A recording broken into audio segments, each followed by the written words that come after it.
nos reunimos a adorar, a bendecir, glorificar y exaltar el nombre de nuestro Señor Jesucristo. Quiero invitarlo a abrir sus Biblias en el libro de Esdras, capítulo 10, versículo 4. Es el texto que se utilizó en las conferencias y creo que es menester de cada uno de nosotros, de los que cuando ustedes nos envían a conferencia, también traer la palabra que el Señor nos edificó, nos habló y también construyó nuestras vidas.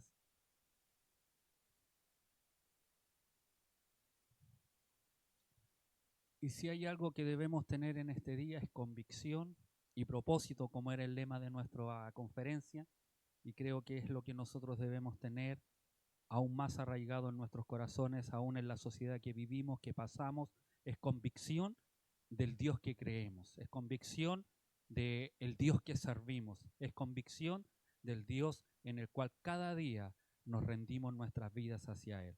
Así que si lo ha encontrado, le voy a invitar a que se ponga en pie y le daremos lectura en el nombre de nuestro Señor Jesucristo. Esdras, capítulo 10, versículo 4. Levántate, porque esta es tu obligación, y nosotros estaremos contigo. Esfuérzate y pon mano a la obra. Amén. ¿Le damos lectura una vez más? Levántate, porque esta es tu obligación, y nosotros estaremos contigo. Esfuérzate y pon mano a la obra. Amén. Tome su asiento.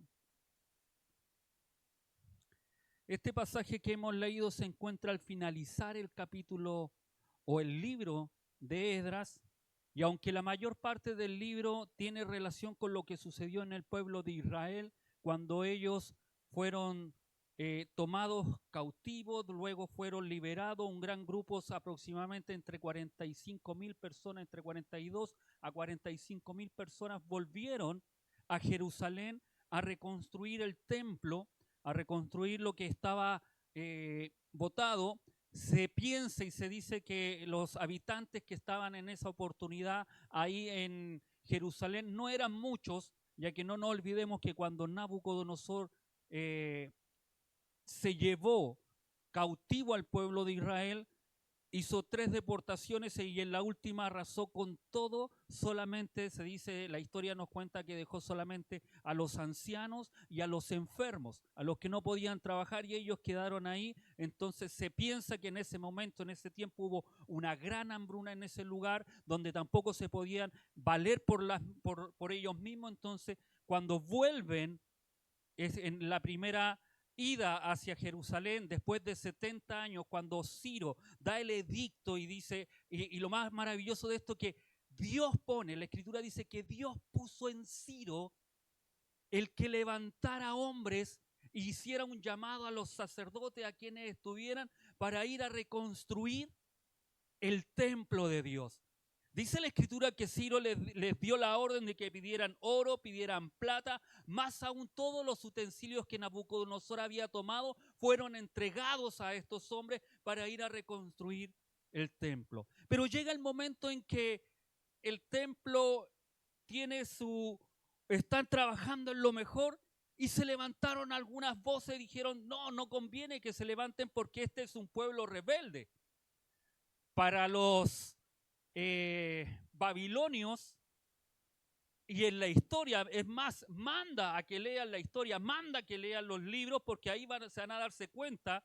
Le dicen a Artajerjes, lee, porque te vas a dar cuenta que este pueblo es rebelde, se niega a servirte, se va a negar. Entonces la obra concluyó en un momento, pero después de un tiempo llega Darío al reinado, y dice que Darío sintió ese mismo sentir que tuvo Ciro, porque Dios había levantado. Y es ahí cuando envían a Esdras. En ese tiempo, en la segunda, digamos, en el segundo grupo de personas que van hacia Jerusalén, va Esdras. La historia dice que no fueron no más de entre 1.500 a 5.000 personas. Si usted va consumando aproximadamente, deben haber habido en Jerusalén cerca de 50.000 personas cuando se desarrolla este pasaje bíblico y esta historia. Esdras tenía la misión de restaurar el orden religioso, ya que este era un sacerdote y se dice que era del linaje de Aarón. Era un escriba y experto en la ley de Moisés. Dios utiliza, aunque se centra en Esdras como la figura, como el líder, pero utiliza a otra persona que se encuentra en ese grupo, y es Secanías, convirtiéndolo en uno de los personajes más importantes e influyentes en la reforma religiosa liderada por Esdras después del regreso del exilio babilónico. En el capítulo 9 comienza Esdras, si usted después lo lee en su casa, en una mañana o en una hora usted puede leer todo el libro de Esdras, es muy cortito. Pero usted se va a dar cuenta que en el capítulo 9 Esdras comienza a confesar, a lamentarse y a orar a Dios por la infidelidad del pueblo de Israel, que había tomado, ¿cuál era la infidelidad? Había tomado mujeres extranjeras donde la Escritura nos dice que no debían tomar, que no debían casarse con otras mujeres, pero ellos tomaron aquellas mujeres. Dice que Esdras estaba orando, estaba rogando, estaba postrado a las puertas del templo que se había levantado. Y dice que se juntaron no pocos, sino que muchos hombres, mujeres y niños que lloraban amargamente por lo que había sucedido, por lo que había acontecido. Estaban llorando el pecado que habían cometido. Y esto nos llama a nosotros a reflexionar y a preguntarnos a veces si cuando usted y yo fallamos ante Dios, cuando pecamos ante Dios, porque el pueblo, no nos olvidemos que había crecido con una cultura diferente, ya no estaban los que habían salido, sino que estaban los hijos en Babilonia, los que habían crecido, los que se habían casado, que tenían noción de Dios, sí, pero no completamente. Tenían dentro de su cultura, sus tradiciones, algunas cosas que eran buenas y otras cosas que eran malas. Pero ellos pensaban que estaban sirviendo a Dios, y cuando Esdras les lee, les enseña, les dice, no, hicimos algo que está mal, trajo amargura a sus corazones y se pusieron a llorar. Entonces la pregunta es, ¿trae amargura a nuestras vidas cuando le fallamos a Dios? ¿Trae amargura a su vida cuando pecamos delante de Dios? ¿O nos da lo mismo? Porque esto es lo que sucedió con este pueblo. Ellos lloraron amargamente. Secanías, hijo de Jehiel, de los hijos de Elam, reconoció abiertamente el pecado de Israel y el suyo también al casarse con mujeres de pueblos vecinos.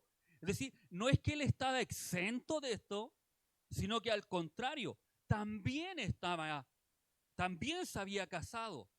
Pero hasta que no leyó la palabra, no leyó la ley, no se pudo dar cuenta. En Deuteronomio capítulo 7, versículo 3 al 4 dice, y no emparentarás con ellas, no darás tu hija a tu hijo, ni tomarás a su hija para tu hijo, porque desviarás a tu hijo de en pos de mí, está diciendo el Señor, y servirán a dioses ajenos, lo que ocurrió con la nación de Israel. Y el furor de Jehová se encenderá sobre vosotros y te destruirá pronto. Y esto ocurrió. No nos olvidemos que por eso ellos fueron llevados al exilio. No nos olvidemos que por ellos fueron destruidos, y Jeremías se levanta, les profetiza Jeremías, Isaías les profetiza lo que iba a suceder con ellos, porque la mezcla entre cultura y religiones ponía en peligro la identidad y la fe del pueblo de Israel. Cuando tú y yo nos mezclamos con tradiciones paganas, con culturas paganas, con creencias que nosotros pensamos que así debe ser, y nos desviamos a lo que la palabra de Dios dice, estamos mal. La voluntad de Dios no es mala, nunca va a ser mala. Dolorosa a nosotros porque a lo mejor no nos gusta, porque no queremos agradar a Dios o no nos gusta lo que Dios quiere sacar de nosotros. pero siempre la voluntad de Dios va a ser buena. Amén. Y estos hombres estaban comprendiendo eso, porque era difícil, no nos olvidemos, venían con una cultura, tradición, que los babilonios estaban acostumbrados a mezclar entre ciertas cosas buenas y ciertas cosas malas. No nos olvidemos que Ciro era pagano, Artajerjes era pagano, Darío era pagano, pero igual ellos decían, vamos a agradar a Dios. Nabucodonosor, quien reconoció que no había otro Dios como el Dios de los israelitas, también era pagano. Y aunque reconoció y habló y dijo, no hay otro Dios como él, el de los israelitas, igual no hacía la voluntad de Dios.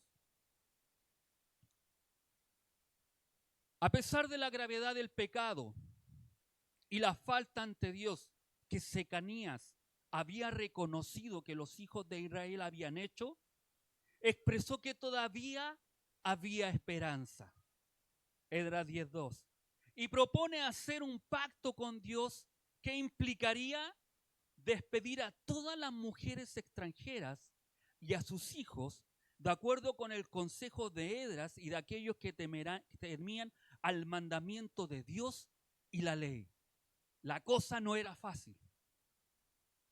No era llegar y decir, ya, que se vayan. Habían sentimientos, habían emociones. Habían hijos que habían crecido de aquella relación que Dios había prohibido. Y ahí están en ellos. Ahí está el líder que estaba llorando, estaba clamando, estaba postrado ante el templo del Señor, buscando a lo mejor alguna solución. Y es después de todo esto que Secanías animó e instó a Esdras a tomar la responsabilidad en este asunto, ofreciéndole el apoyo del pueblo. Y es el verso que hemos leído, que le dice, levántate, porque esta es tu obligación, y nosotros estaremos contigo, esfuérzate y pon mano a la obra. La frase levántate es un llamado a la acción. Esdras no podía quedarse postrado y seguir lamentándose todo el tiempo esperando que las cosas pasen o por arte de magia sucedan. Él tenía que accionar. Esto nos recuerda y nos impulsa a salir a nosotros de la pasividad que muchas veces tenemos. El conformismo, la desesperanza que a veces tenemos por los problemas o las situaciones de la vida. Quizás que nosotros nunca buscamos. Quizás nunca usted buscó aquella situación o lo que a usted le pasó. Simplemente le sucedió.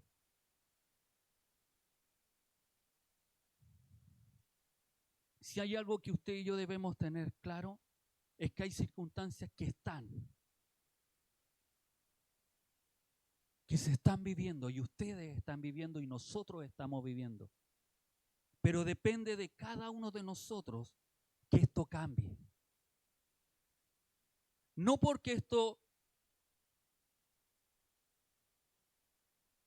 lo digamos y podamos decir, es que esto nunca lo hice, o nunca esto lo he realizado, o quizás en nuestro deber nunca hemos hecho cosas en nuestra vida y no hemos conformado a vivir como estamos. Como en pocas palabras, como dice aquel camionero, en el camino se arregla la carga. Quizás muchos de nosotros pensamos y estamos en esa situación, aún en nuestros matrimonios, en nuestra familia y en nuestros trabajos, y no hacemos nada por cambiar. Estamos como Esdras llorando, lamentándonos, sabiendo lo que está mal, pero no hacemos nada por cambiar. A través de esto, Dios le dice a Esdras que debe levantarse. Dios nos dice que nosotros debemos accionar y no debemos dejar que las cosas sigan sucediendo. Si está en mí y en ti que esto cambie, debemos hacerlo. Debemos levantarnos, debemos accionar. Amén. Recuerda que este levantar no era hacer cosas por Dios o edificar, hacer cultos, llevar oraciones, enseñar la palabra. reconocer la falta o el pecado del pueblo. Este levantar no era porque ellos ya lo habían hecho, ellos ya lo tenían. Esdras estaba enseñando, Esdras estaba orando, Esdras estaba lamentando, se estaba clamando a Dios. El pueblo había reconocido cuál era la falta, cuál era el pecado. Este levantar era hacer una acción, hacer radical. ¿Seguiremos como estamos? ¿O como estábamos en Babilonia, le está diciendo, o cambiaremos? Por eso se le anima a levantarse. Esto no puede seguir así. Necesita un cambio. Tú no puedes pensar que si tu matrimonio se está yendo a la borda, quedarte igual. Debemos hacer cambios. Si tú ves que no tienes ningún futuro donde estás, aún en el trabajo, hay que hacer cambios. En nuestros estudios, en nuestra enseñanza, en nuestra relación, en nuestra iglesia debemos hacer cambios para hacer la voluntad de Dios. Amén.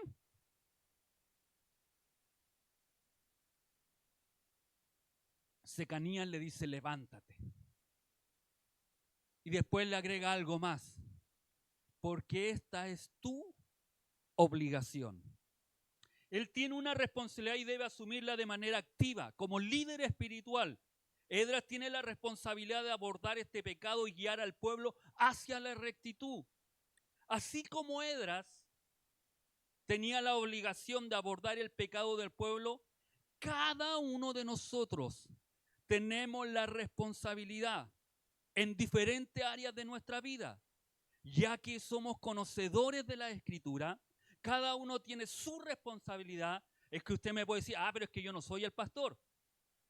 Y yo le puedo decir, sí, usted no es el pastor, pero es un hermano, es una hermana, es un esposo, es una esposa, es un miembro de esta iglesia. Amén. Y no solo eso, sino que también es un conocedor de la Escritura. Entonces usted no puede decir, no, es que eso era para el líder. Sí, Secanías lo había dicho así. Era para el líder, era para a quien Dios había tocado y tenía el sacerdocio. Pero hoy en día nosotros, no nos olvidemos nunca, cada uno de nosotros tiene el Espíritu Santo en su vida.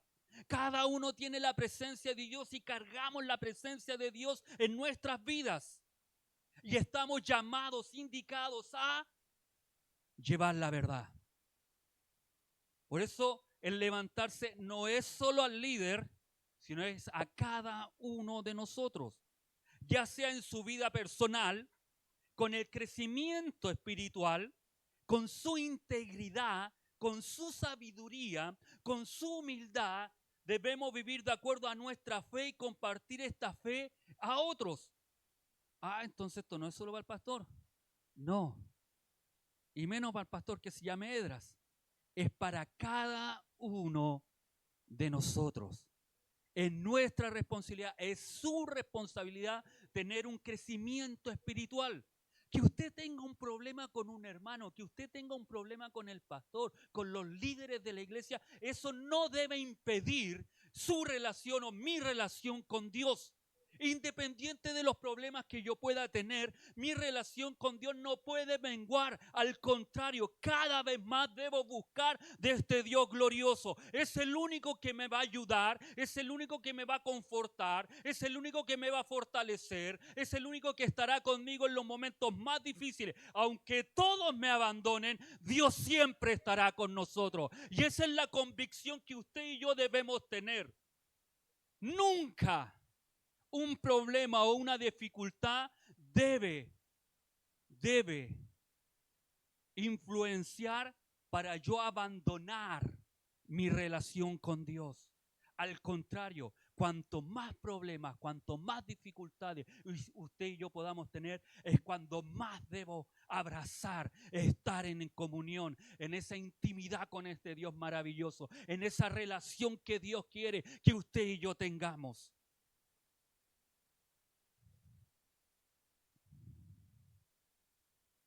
En su familia. Y eso eres nosotros. Esa es la responsabilidad, la obligación que tenemos usted y yo en nuestra familia. siendo un buen cónyuge, un buen esposo, siendo una buena esposa. Amén. Siendo un buen padre, siendo una buena madre, siendo un buen hijo, siendo una buena hija, siendo un buen hermano, siendo una buena hermana. Imagínese la responsabilidad que tenemos.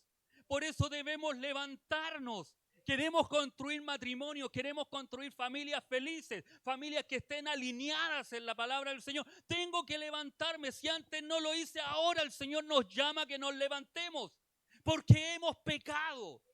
Si hemos dejado de hacer cosas en nuestro hogar, en nuestra familia, como hijos de Dios, debemos levantarnos. Es nuestra obligación. Mire lo que le dice Secanías. Esdras, es tu obligación. Hoy día yo les digo, es su obligación. ¿Usted conoce a Cristo? Es su obligación entonces. Algunos tenemos unos roles más importantes que otros. Amén. Yo soy esposo y tengo mi responsabilidad con mi matrimonio, con mi familia. Mi esposa tiene otra responsabilidad en la que a nosotros nos encanta que decirla. Y cuando estábamos en Cauquenes, los hermanos estaban contentos cuando comencé con ellas, pero después le pidieron a ella que por favor le hablara algo que quedaran ellos bien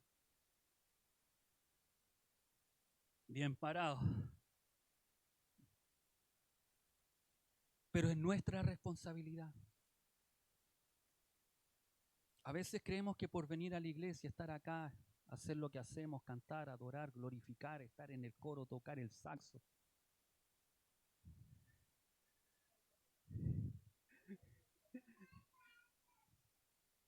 Creemos que todo eso está bien.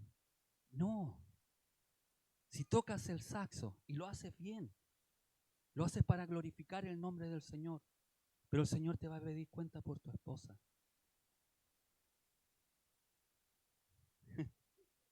Por guiarla, por enseñarla. Maridos, aunque este no es un seminario de matrimonio, pero es nuestra responsabilidad, porque es nuestra obligación, dice la Escritura. Debemos levantarnos. Y si mi esposa está haciendo algo que está mal, yo tengo que llamarle la atención en la palabra del Señor. Ahí no escuché los amenes de la hermana, estaban...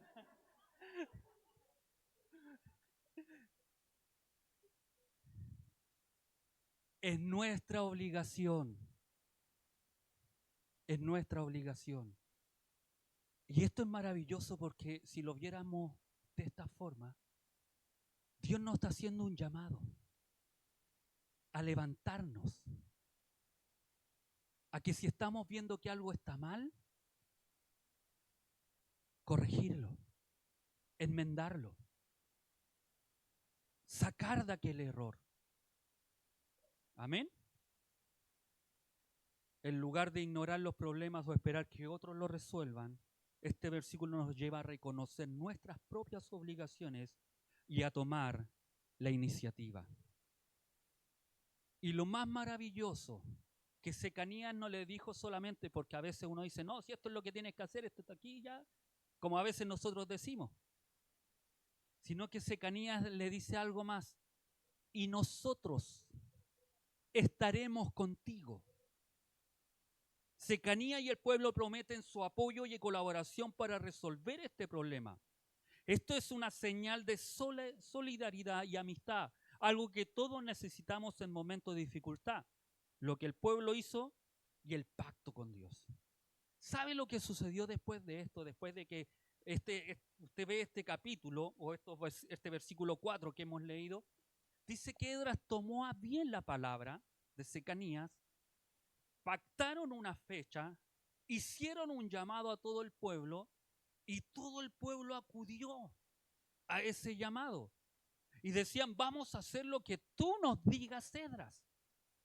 Lo que tú nos aconsejes, vamos a hacer. Era un día lluvioso y le pidieron que por favor no los dejara en toda la lluvia, sino que a medida que él los fuera llamando, ellos iban a ir corrigiendo. Dice la Escritura que esto duró meses, duró un tiempo. Y eso conllevó a que el pueblo de Israel pasara casi 400 años en tranquilidad hasta que se manifestara Cristo. Los cambios que debemos hacer a veces en nuestra vida son radicales. Y necesitamos la ayuda y el apoyo de quienes están a nuestro lado. Nos recuerda que nunca estamos solos en nuestras luchas y que siempre debemos buscar ayuda y apoyo en aquellos que nos rodean. Buscar y ofrecer apoyo a otros que compartan nuestros valores y objetivos es fundamental para superar las dificultades y llevar a cabo las tareas importantes en nuestra familia, en la iglesia, trabajo, organizaciones sociales y donde usted esté, debemos hacer cambios. Y cuán importante es cuando tenemos el apoyo. Porque es triste a veces que a uno le digan, tienes que cambiar esto, y no te apoyen a cambiar aquellas cosas. Distinto es cuando ya yo quiero cambiar porque aquellas actitudes, aquellas cosas que yo hago sí están mal, pero necesito de tu apoyo. Lo he hecho mal 28 años a lo mejor como esposo, que son los que yo tengo con mi esposa. 28 años de matrimonio lo he hecho mal. Y hay cosas que no sé cómo hacerlas. Pero es bueno, es importante, tú ayúdame en esto. Recibir el apoyo, la ayuda. Si usted lo ve en su matrimonio, quizá hay cosas que hemos hecho mal. No hemos edificado bien. Por nuestra cultura, por nuestra enseñanza, por lo que usted quiera ponerle, porque a veces nosotros nos excusamos en cómo fuimos formados, porque mis padres no me dieron la enseñanza que debían darme, mi pastor tampoco se ha preocupado por enseñarme mucho, la iglesia menos todavía, entonces yo actúo por inercia, por como yo creo que son las cosas. ¿Hay alguno que actúe por eso? Que actuemos por inercia, que actuemos porque no sabemos, porque como creemos que es así, o porque viene el consejo de aquella persona que nos dice, hazlo así. Ella no te puede controlar, ¿cómo se ha creído?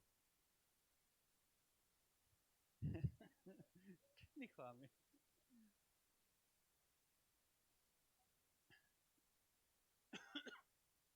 A veces pensamos que es la forma.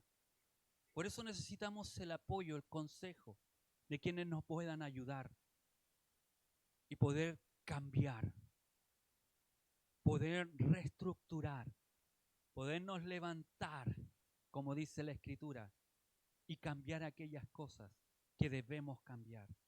Amén. Es bueno y es hermoso que todos nos ayudemos, que como hijos, pues como padre también he cometido errores. Más que criticar, en esto debemos cambiar. Yo creo que esto lo estás haciendo mal y yo te voy a ayudar a cambiar esto. Amén. Le dice, esfuérzate y pon mano a la obra.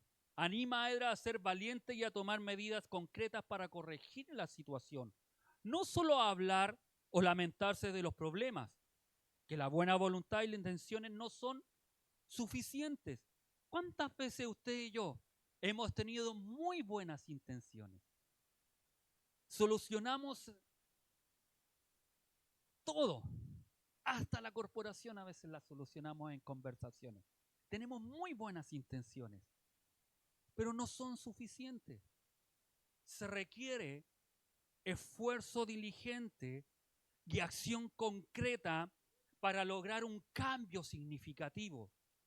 No solo que lo piense, no solo que lo crea, sino que también que accione, que cambie, que transforme, que la palabra de Dios no solo la conozca intelectualmente, que mucho de eso podemos tener cada uno de nosotros, sino que la empiece a aplicar a nuestras vidas. Cuando nosotros aplicamos el conocimiento de Cristo que tenemos y empezamos a bajarlo al corazón, sabe que cambian las cosas. Porque ya no actuamos ya no hacemos cosas por intelecto, por raciocinio, sino que empezamos a hacerlas por amor. Por el amor que le tenemos primero a Cristo, a Dios, y luego amor a la familia, luego amor a mi esposa, luego amor a mis hijos, luego el amor hacia la misma congregación en la que participo. Por eso es tan importante que no solo nos llenemos de esto, de conocimiento, sino que ese conocimiento lo accionemos. Por eso le dice Secanías, esfuérzate, esfuérzate. Y no te quedes solo con el esfuerzo, sino que también pon mano a la obra. Esdras debe trabajar duro para superar los desafíos que enfrenta. Y este consejo es relevante para todos nosotros en nuestra vida diaria. Esto implica disciplina, perseverancia y compromiso con la tarea que tenemos por delante, incluso cuando sea difícil. Pero pastor, yo pensé que esto era un momento nomás. Esto yo quería hacerlo un mes nomás. 2 meses para que la ñora se arregle nomás, para que esté contenta un tiempo. No, amado. Esto es algo que es una disciplina que día a día, a diario tú y yo debiéramos tener. No para que la ñora se arregle o se ponga contenta, sino porque amo a Dios, sino porque quiero agradar a Dios. Y porque agrado a Dios, la ñora sí se va a poner contenta, porque va a haber algo diferente que nos mueve, una motivación distinta que me mueve a mí por querer mejorar, por querer cambiar.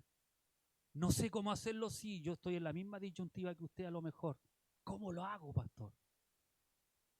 ¿Cómo realizo ese cambio? Llevo 50 años, 50 son los que cumplí. Y hay cosas que no he podido cambiar nunca. Pero si no te dejas sumergir por la mano del Señor, por la mano de este alfarero, puedes cumplir 50 años más y vas a seguir siendo el mismo, torpe, testarudo, tosudo, que a veces nos comportamos, porque no dejamos que este Dios maravilloso se glorifique en nuestras vidas. No dejamos que la obra la haga Él, la queremos hacer nosotros.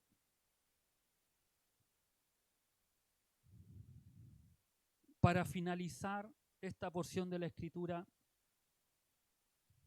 que es una muestra de la convicción que tenía Esdras y Secanías por Dios, y todo lo que realizarían estaban convencidos que agradaría a Dios.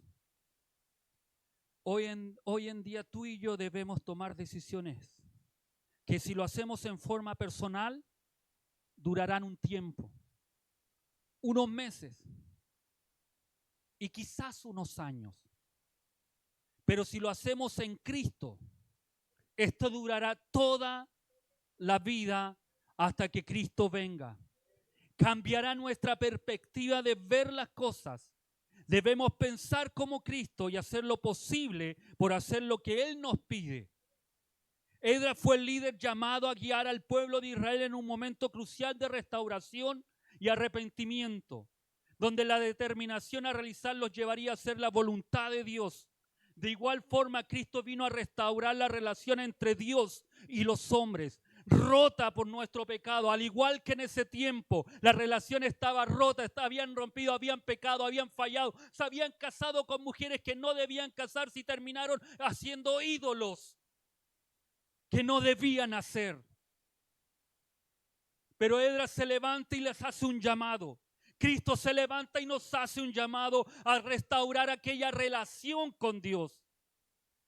Él nos llama a levantarnos de nuestra condición de pecado y a seguirnos en un camino de rectitud. Si hay algo que usted me puede decir, es eso. Cristo es el que nos ayuda. Cristo es el que te va a ayudar a que eso sea no por un tiempo, no por unos meses, no por unos años, sino que sea hasta que Cristo venga a buscar a su iglesia. Yo no quiero cambios momentáneos.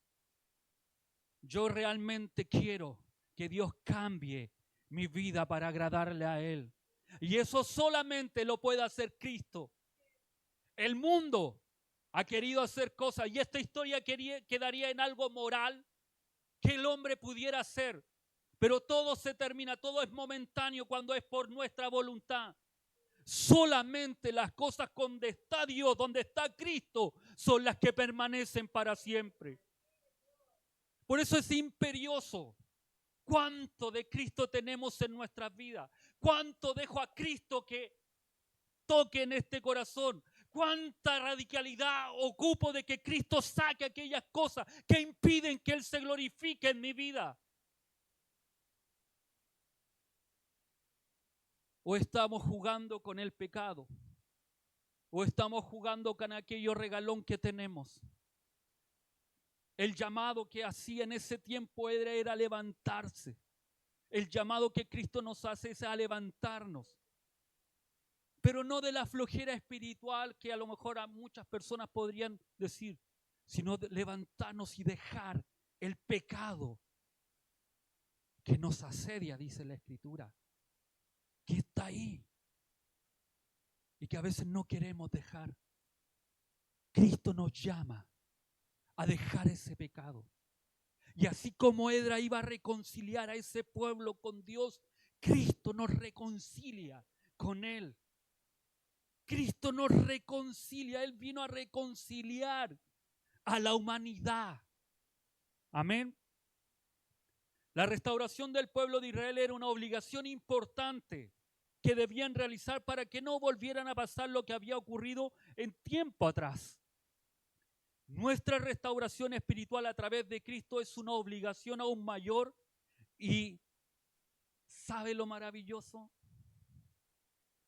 Que para aquellas personas era limitado. Pero la restauración que Cristo hace contigo y conmigo tiene un alcance eterno. Eterno.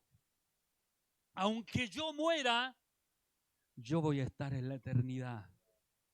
Porque yo quiero restaurar mi relación con Dios.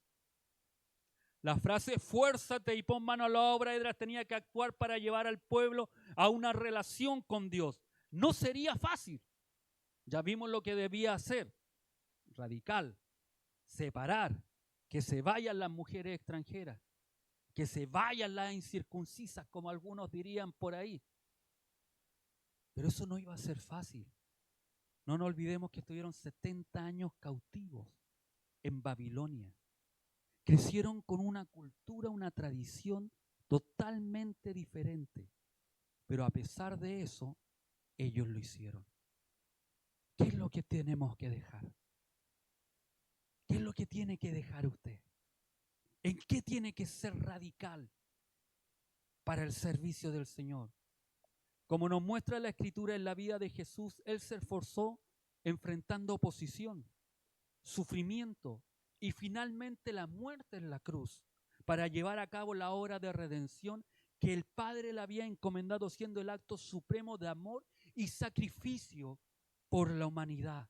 Si hay alguien que se esforzó, que trabajó, que puso mano a la obra y a través de esa obra gloriosa, tú y yo hoy día somos salvos. ¿Quién se esforzó por ti y por mí? Fue Cristo. Si hay algo que tenía que hacer era esforzarse y actuar. Cristo hizo lo mismo por ti y por mí. Él se esforzó. No nos olvidemos que dice la Escritura que cuando estaba ya a horas de que lo arrestaran y lo traicionaran, dice que estuvo en el Getsemaní y sudaba como gotas de sangre. ¿Se recuerdan? Y le dice que ojalá pasara de él esa copa, pero que no se hiciese su voluntad, más la voluntad del Padre. Y gracias a esa obediencia, gracias a ese poner mano a la obra, Gracias a eso, lo que Él realizó, usted y yo tenemos y somos herederos de la vida eterna. Y lo más maravilloso, y nosotros estaremos contigo. Esta frase refleja la promesa de apoyo y compañía, en donde Esdras no estaría solo, tendría el apoyo del pueblo a su líder. Qué importante es esto cuando un pueblo apoya a su líder. Aunque los cambios puedan resultar emocionalmente difícil, doloroso, culturalmente complicado, que muevan aún las bases de nuestras tradiciones y creencias, pero ellos optarán por hacer caso y buscar a Dios. Al igual que ese pueblo apoyó en su momento a su líder que provocó estos cambios, de la misma forma Cristo nos invita a confiar en Él y a seguirle, ya que nos prometió que Él estará con nosotros. Mateo 1:23 dice: he aquí la Virgen concebirá y dará a luz un hijo y le pondrán por nombre Emmanuel, que traducido significa Dios con nosotros. Esto indica la presencia de Dios, del Dios creador, del Dios hacedor de todas las cosas, estando compartiendo, viviendo en comunión con la humanidad. ¿Sabe que cualquier cosa, desafío que tú y yo podamos enfrentar o hacer, al levantarnos y decir voy a dejar esto porque esto impide que Dios se glorifique en mi vida, Dios va a estar contigo? Dios va a estar con nosotros. Pero esto es doloroso, pastor. Sí, pero Dios va a estar. Pero voy a tener que dejar todas mis creencias, mis bases se tambalean, porque yo he creído toda mi vida en esto. Pero no es como tú crees. Es como la Escritura lo dice que debe ser. ¿Les gusta a usted o me guste a mí? ¿O no me guste a mí? Es como la Escritura nos manda que debe ser. Y porque yo acepto eso y me levanto y reniego a mi vida de pecado, reniego a que mi matrimonio, mi familia se esté perdiendo porque yo no le he corregido, porque yo no he puesto los puntos sobre la i, si alguno podría decir, o porque yo no he cambiado y he sido tan terco de corazón. Pero hoy me levanto porque eso quiero que cambie. Y sabes, Cristo estará con nosotros. Al finalizar ya la vida de Jesucristo, dice en Mateo 28:20, enseñándoles a guardar todo lo que os he mandado. No nos vamos a meter ahí, o si no, tenemos como para 1 hora más de predicación. Y he aquí, sino es la promesa que Cristo le hace a aquellos hombres que estaban ahí. Y he aquí, yo estoy con vosotros todos los días hasta el fin del mundo. Estas son palabras finales de Jesucristo en el Evangelio de Mateo, donde promete su presencia continua a sus seguidores hasta el fin de los tiempos a través del Espíritu Santo, asegurando que nunca estaremos solos en la tarea que Dios nos ha encomendado. Juan 14, 16 y 17 dice: y yo rogaré al Padre y os daré otro consolador, otro igual que yo, otro del mismo poder, otro con las mismas perfecciones, otro con los mismos atributos, para que esté con vosotros para siempre. El Espíritu de verdad, al cual el mundo no puede recibir, porque no le ve ni le conoce, pero vosotros le conocéis, porque mora con vosotros y estará en vosotros. Eso es lo que termina diciéndole cuando le dice y estaremos con vosotros. Se hace un símil con Cristo que siempre va a estar con cada uno de nosotros. No un momento, no un tiempito, no un tiempote, sino que todos los días Cristo estará con nosotros. El Espíritu Santo de Dios mora en cada uno de nosotros. Por eso usted y yo debemos confiar, creer y estar seguros de querer hacer la voluntad de Dios. El llamado que le hacen a Esdras es que se levantara, que no siguiera lamentándose por lo que el pueblo no ha hecho, sino que accione y lleve al pueblo a la rectitud. El llamado que Cristo nos hace a nosotros cada día es que dejemos de pecar, dejemos de no hacer la voluntad de Dios y podamos estar siempre en comunión con Él. Y Él estará todos los días con nosotros. Amén. Póngase de pies y oremos al Señor.